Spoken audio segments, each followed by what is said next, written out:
दिल्ली में 2 दिन तक चली मैराथन बैठक, लंबी चर्चा और बातचीत के कई राउंड के बाद भी उत्तराखंड कांग्रेस खाली हाथ है। नेता प्रतिपक्ष कौन होगा, इसका फैसला लेने में कांग्रेस नाकाम रही, विधायक नाकाम रहे।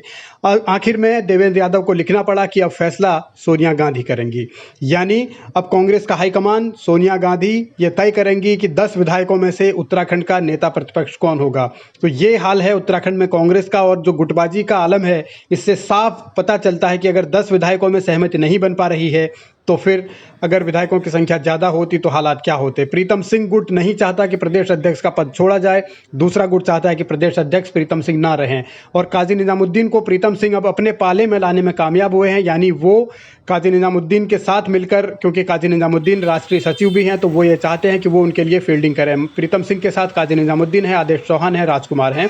प्रीतम सिंह के खिलाफ हैं हरीश धामी, गोविंद कुंजवाल, करण महारा, ममता राकेश, मनोज रावत और फुरकान अहमद। यानी ये विधायकों के गुट बंटे हुए हैं और यहीं से राजनीति शुरू हो रही है, क्योंकि सवाल अब सिर्फ नेता प्रतिपक्ष का नहीं रह गया है, बल्कि सवाल प्रदेश अध्यक्ष तक की कुर्सी पर आ गया है। असल में जो जातीय और क्षेत्रीय समीकरण है उनके हिसाब से अभी प्रीतम सिंह अगर प्रदेश अध्यक्ष हैं तो अब सदन के अंदर कांग्रेस को चाहिए एक ब्राह्मण नेता जो कि नेता प्रतिपक्ष हो। और ये एक गंभीर मसला है, या कांग्रेस की सियासत के लिए या प्रीतम सिंह के लिए एक खतरे की घंटी है कि फिलहाल कांग्रेस के अंदर सदन में एक भी ब्राह्मण चेहरा मौजूद नहीं है, यानी कोई भी विधायक ऐसा नहीं है जो ब्राह्मण हो। तो इस स्थिति में कांग्रेस के सामने एक ही मसला बच जाता है, एक ही तस्वीर बच जाती है कि अब संगठन में ही बदलाव किया जाए। और संगठन में अगर बदलाव होता है तो फिर ब्राह्मण चेहरा प्रदेश अध्यक्ष बनेगा। उसकी दावेदारी में अब नाम एक बार फिर किशोर उपाध्याय का भी जुड़ गया है। किशोर उपाध्याय जो कि पूर्व प्रदेश अध्यक्ष रहे हैं और इस दौड़ में अब वो अचानक से शामिल हुए हैं, और इसके पीछे भी एक लंबी सियासी कहानी बताई जा रही है। प्रीतम सिंह और किशोर उपाध्याय के बीच तनातनी रही है, ये किसी से छिपा नहीं है।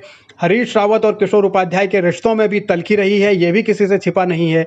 लेकिन हाल फिलहाल दोनों नेताओं के बीच मेल मुलाकात हुई है, लंबी बातचीत फोन पर हो रही है, और इन स्थितियों में ये माना जा सकता है कि अब दोनों नेताओं ने हाथ मिला लिया है तो तस्वीर बदल सकती है। दूसरी तरफ प्रदेश अध्यक्ष की दौड़ में नवप्रभात का भी नाम आ रहा है। विकास नगर से पूर्व विधायक रहे हैं और सीनियर लीडर हैं कांग्रेस के।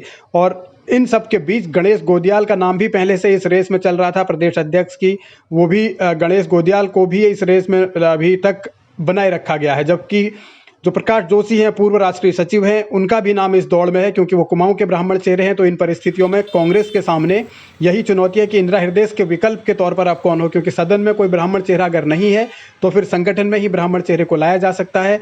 और जो प्रीतम सिंह हैं, संभवतः उनको प्रदेश अध्यक्ष से हटाकर नेता प्रतिपक्ष का पद दिया जा सकता है। लेकिन क्या ये होगा, नहीं होगा, क्योंकि अब तक की जो बैठकें हुई हैं 10 विधायकों की प्रदेश प्रभारी के साथ, सह प्रभारी के साथ, उनमें नतीजा कोई निकला नहीं और हरीश रावत इन बैठकों से दूर रहे हैं। तो फिर ये एक मसला समझा जा सकता है कि कांग्रेस की गुटबाजी अब किस स्तर पर है और कैसे जातीय और क्षेत्रीय संतुलन को अब सुलझाने के लिए सोनिया गांधी के पाले में अगर गेंद गई है तो वो फैसला कब लेंगी, इसका फिलहाल इंतजार करना होगा।